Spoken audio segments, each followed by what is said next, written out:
Hello friends. आज की अपनी जो क्लास है स्टार्टिंग से हम कंप्यूटर के बारे में पढ़ रहे हैं कि कंप्यूटर के कौन कौन से टाइप्स होते हैं और कौन कौन से फील्ड में कंप्यूटर जो है उसका हम यूज करते हैं। तो उससे रिलेटेड आज की अपनी क्लास है। इससे पहले की क्लास अपन शुरू करें, आप अपने जो चैनल है अंकित बीएल कुमार सर, इसको सब्सक्राइब कर दें, शेयर कर दें और लाइक कर दें। तो आज की जो क्लास है हम शुरू करेंगे कंप्यूटर के बारे में। ठीक है, तो कंप्यूटर क्या होता है? सबसे पहला, कंप्यूटर होता है क्या है? हम कंप्यूटर पढ़ लेते हैं लेकिन अपने को ये नहीं पता रहता कि कंप्यूटर को हिंदी में क्या बोलते हैं। सबसे बड़ी दिक्कत होती है ये कि हम कंप्यूटर के बारे में सारा कुछ पढ़ लेते हैं लेकिन लास्ट में जाके अगर किसी ने अपने को पूछा कि कंप्यूटर को हिंदी में क्या बोलते हैं तो हम जरा खामोश हो जाते हैं। तो कंप्यूटर को हिंदी में क्या बोलते हैं? कंप्यूटर को हिंदी में हमेशा संगणक कहा जाता है। कंप्यूटर को हिंदी में संगणक कहा जाता है। अब देखो, कंप्यूटर शब्द जो है वो लैटिन लैंग्वेज के से मिलकर बना हुआ है। लैटिन लैंग्वेज के कंप्यूट शब्द से मिलकर, लैटिन नाम की एक लैंग्वेज है जिसके कंप्यूट शब्द से मिलकर बना है। और कंप्यूट का मतलब होता है गणना करना। कंप्यूट का मतलब होता है गणना करना, यानी कि कंप्यूटर शब्द जो है वो लैटिन लैंग्वेज के कंप्यूट वर्ड से मिलकर बना है जिसका मतलब होता है गणना करना। यानी कि कंप्यूटर जो है वो किस लिए बनाया गया है? कंप्यूटर गणना करने के लिए बनाया गया है। आज हम कंप्यूटर में वीडियो देखते हैं, रिकॉर्डिंग कर लेते हैं, हर एक काम करते हैं उसमें, लेकिन कंप्यूटर का जो मेन उद्देश्य रखा गया है वो क्या रखा गया है? वो रखा गया गणना करना। कंप्यूटर को गणना करने के लिए बनाया गया है। देखो, कंप्यूटर जो है उसको कई श्रेणियों में क्लासिफाइड किया गया है। जैसे कंप्यूटर जो है कहां पे हम काम में लेते हैं, हम घरों में भी काम में ले लेते हैं, ऑफिस में भी काम में ले लेते हैं। यानी कि आजकल कोई भी ऐसा फील्ड नहीं है जिसमें हम कंप्यूटर का यूज नहीं करते, जिसमें हम कंप्यूटर का यूज नहीं करते। सबसे पहले जो कंप्यूटर बनाया गया था, अबेकस नाम था उसका। अबेकस किसने बनाया था? चीन ने बनाया था। और अबेकस कैसा था? आप मानोगे नहीं, अबेकस था एक जैसे लोहे की ताड़ियां जो होती है उनमें मोती पिरोए हुए थे। जैसे मैंने आपको बताया कि कंप्यूटर क्या काम में लिया था? गणना करने के लिए काम में लिया था। तो कंप्यूटर सबसे पहला जो बनाया गया गणना यंत्र जिसको अपन बोलते हैं वो अबेकस था। अबेकस चीन के द्वारा बनाया गया था। और इसमें क्या था कि मोतियों में से, ताड़ियों में से मोती पिरोए गए थे। अब इन मोतियों की मदद से गणना की जाती थी। एक में जैसे 5 पिरो दिए, दूसरे में 4 पिरो दिए, तो टोटल कितने हो गए?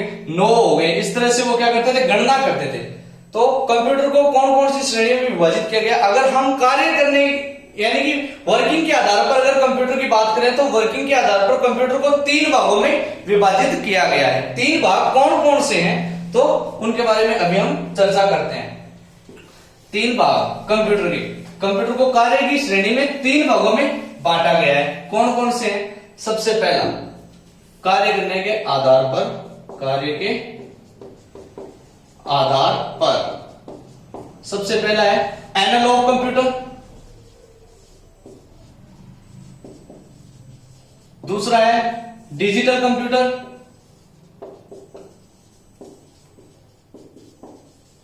तीसरा है हाइब्रिड कंप्यूटर।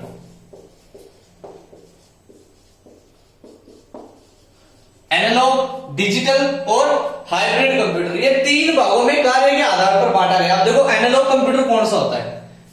एनालॉग कंप्यूटर कौन सा होता है? एनालॉग कंप्यूटर वो कंप्यूटर होते हैं, इसकी डेफिनेशन सुना। एनालॉग कंप्यूटर जो होते हैं वो कंप्यूटर होते हैं जो आकलन के सिद्धांत के अनुसार कार्य करते हैं, जो आकलन के सिद्धांत के अनुसार कार्य करते हैं।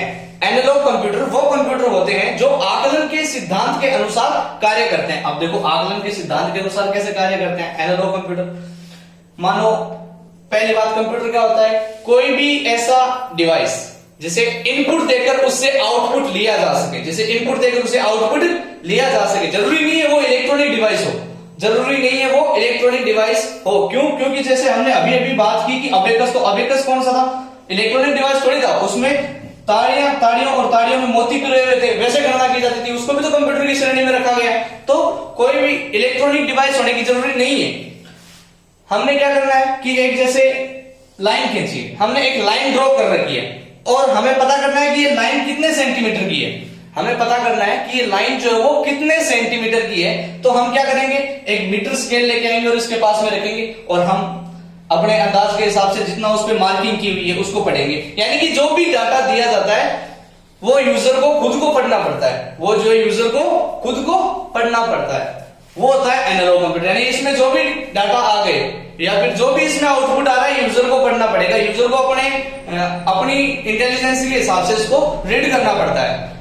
Next digital computer. Digital computer कौन से कंप्यूटर होते हैं? वो कंप्यूटर जो अपने द्वारा दिए हुए इनपुट का जो आउटपुट हमें मिलता है, यूजर के द्वारा दिए हुए इनपुट का जो आउटपुट मिलता है वो किस में मिलता है? डिजिट में मिल जाता है। कैसे? हमने सभी ने kirana and general store, departmental store जो होता है वहां पे हम गए हुए हैं। वहां पे क्या करते हैं हम? मोस्टली जैसे मान लो हमें 1 केजी शुगर परचेज करनी है, हमें 1 केजी शुगर जो है वो परचेज करनी है, तो हम क्या करेंगे? 1 केजी शुगर परचेज करने के लिए हमें क्या करना पड़ेगा? हम सामने वाले के पास में जाते हैं कि भैया हमें 1 केजी शुगर दो, तो वो क्या करते हैं? उस शुगर डालते हैं और शुगर को एक डिजिटल वेट, जो वेट स्केल जो होती है, जो डिजिटल तुला होती है मापने के लिए, डिजिटल तुला जहां पे 1000 ग्राम आपको दिखाया जाता है, 1 केजी इक्वल्स टू 1000 ग्राम, तो वहां पे वो उस शुगर को रखता है और उसका वेट कैलकुलेट करता है कि हाँ 1000 ग्राम हो गए, तो सामने वाले को 1 केजी का लेके दे दो।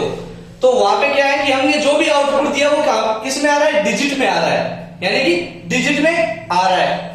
नेक्स्ट आता है हाइब्रिड कंप्यूटर। अब हाइब्रिड कंप्यूटर कौन सा होता है? हाइब्रिड कंप्यूटर होता है जो एनालॉग कंप्यूटर और डिजिटल कंप्यूटर दोनों का कार्य जो होता है वो एक साथ कर लेता है।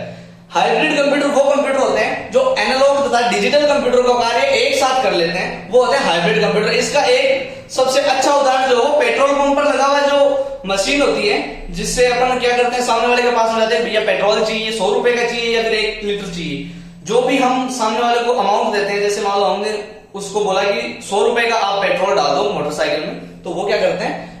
नोजल निकालते हैं और ऑटोमेटिक उसमें लाके छोड़ते हैं। जैसे ही 100 रुपए का हो जाता है तो वो अपने आप कैलकुलेट करता है सामने वाला कि हाँ इतने लीटर गया है और इतने रुपए का गया।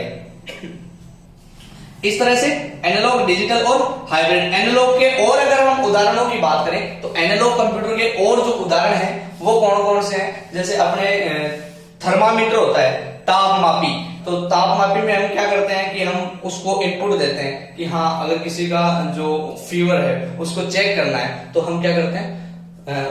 थर्मामीटर लगा दिया और उसमें जो टेम्परेचर मापने के लिए जो पारा होता है, लेड जो होता है वो कितना गा रहा है, उसके अकॉर्डिंग हमें खुद को रीड करना पड़ता है। नेक्स्ट आता है डिजिटल कंप्यूटर का उदाहरण। डिजिटल कंप्यूटर का एक उदाहरण मैंने आपको बता दिया कि जो अपने वेट कैलकुलेटर होता है, वेटिंग स्केल जो होती है, जो अपने मापते हैं हम, डिजिटल तुला जिसको हम बोलते हैं, जहां पे हम चीनी चाय वगैरह तोलते हैं, उसमें भी जो आउटपुट आता है, हम कोई भी वस्तु रखें उसका जो आउटपुट आता है वो आता है अक्षरों में आता है, डिजिट में आता है। और इसी का एक उदाहरण हो रहा है कैलकुलेटर जो है, कैलकुलेटर में आप कोई भी इनपुट दो उसका जो आउटपुट आना है वो डिजिट में ही आना है।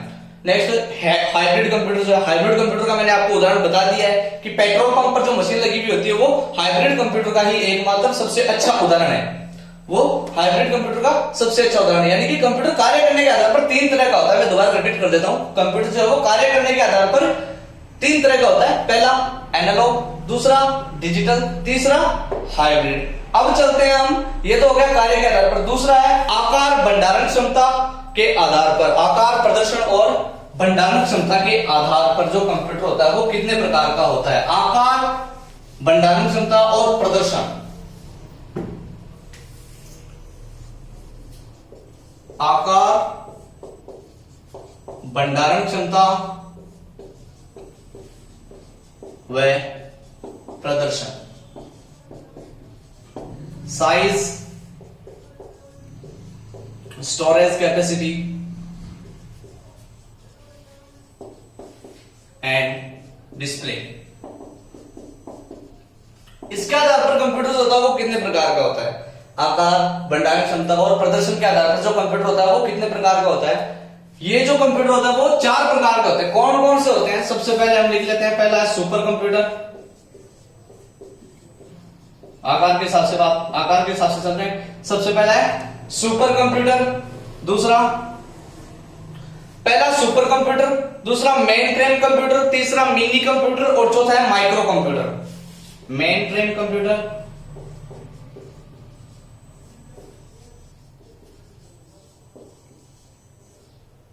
तीसरा मिनी कंप्यूटर और चौथा है माइक्रो कंप्यूटर।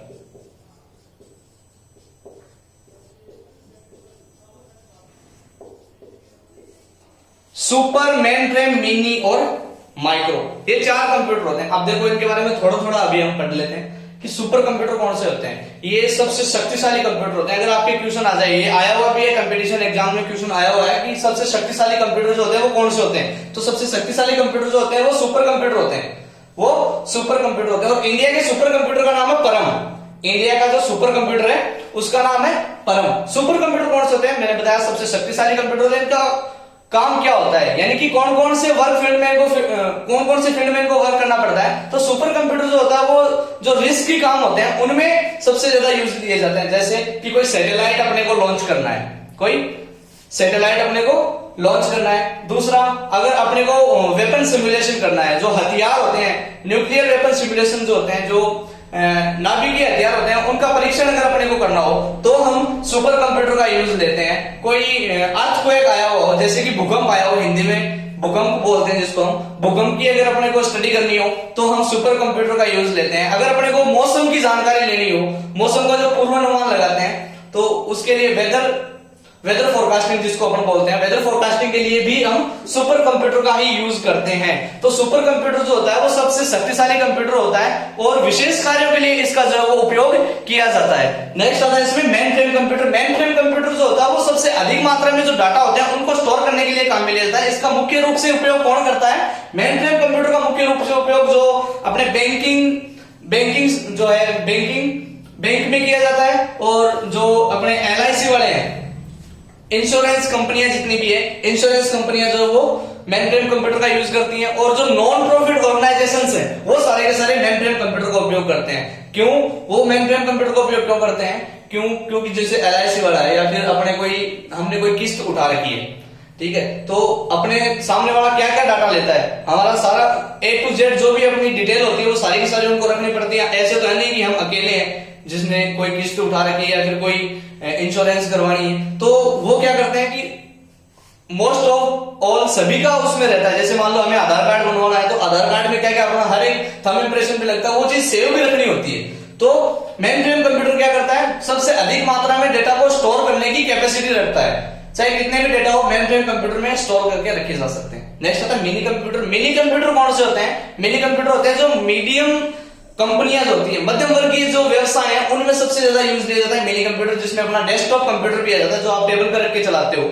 और नेक्स्ट इससे लास्ट में आता है माइक्रो कंप्यूटर, जिसका आकार सबसे छोटा, माइक्रो नाम से अपने को पता चला माइक्रो कंप्यूटर कौन कौन से होते हैं। जैसे आपके एंड्रॉइड वॉच है, वो भी एक तरह से पूरी की पूरी कंप्यूटर है। तो माइक्रो कंप्यूटर में कौन कौन से आते हैं, अपना लैपटॉप हो गया, या फिर अपने एंड्रॉइड वॉच हो गई, अपना मोबाइल फोन, सेल फोन हो गया, स्मार्टफोन हो गया, तो वो सारे के सारे माइक्रो कंप्यूटर के उदाहरण है। आज की क्लास में इतना ही।